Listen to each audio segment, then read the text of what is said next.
We can see here, and if we test, there is a big quantity of salts inside the bricks. It's been 7 years since the war began in Iraq, and for the first time, you're beginning to see work again in places like Babylon behind me and other archaeological sites around the country. Babylon, the ancient capital of King Nebuchadnezzar, is easily the most famous of Iraq's historic sites. Over the millennia, it has suffered damage from time and nature, and from Saddam-era reconstruction in the 1980s that put new walls and palaces on top of the old ruins. See exactly the line between the original wall and the part rebuilt or reconstructed during the 18th. And more recently, the damage from coalition forces who dug trenches while using it as a base after 2003. As workers begin refurbishing the museum and a replica of Ishtar Gate, a much harder task is to stop things getting worse. Only then can they start making them better. What you need first to do is to create documentation, to understand what's wrong and what are the problems with the monument. Look at this, this is all modern masonry, all this back here.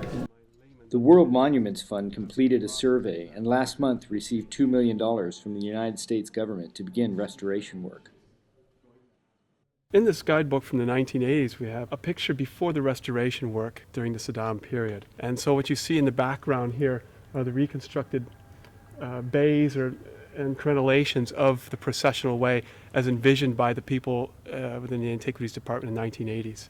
Fundamentally, how many of the problems you face are man-made and how many are natural? Well, I think that if we just had to deal with one or the other, it would be fine. But the two together is nearly toxic for the preservation of monuments. Beyond Babylon, Iraq is rich in cultural heritage.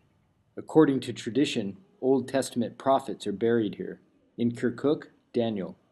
In the far north, Nahum, near ancient Nineveh. And only a few miles from Babylon, the tomb of Ezekiel.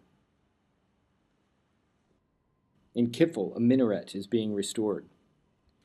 In the ancient Kurdish city of Erbil, the citadel in the center of town is undergoing extensive repairs as part of an effort to create a site tourists will someday visit.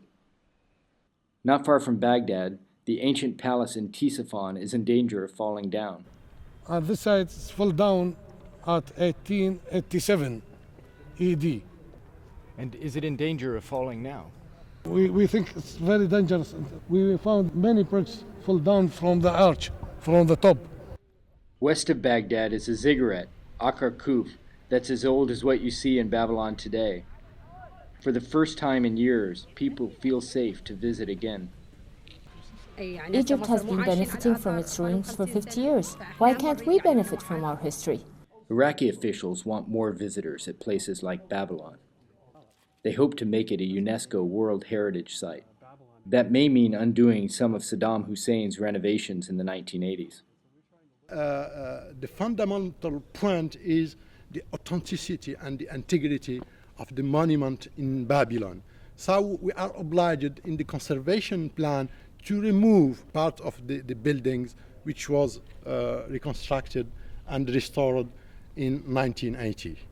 The work at these sites has only just begun, and no one thinks it'll be easy. Past presidents in Iraq would suggest that it's difficult to predict and say, we will do this in 5 years or that in 10 years.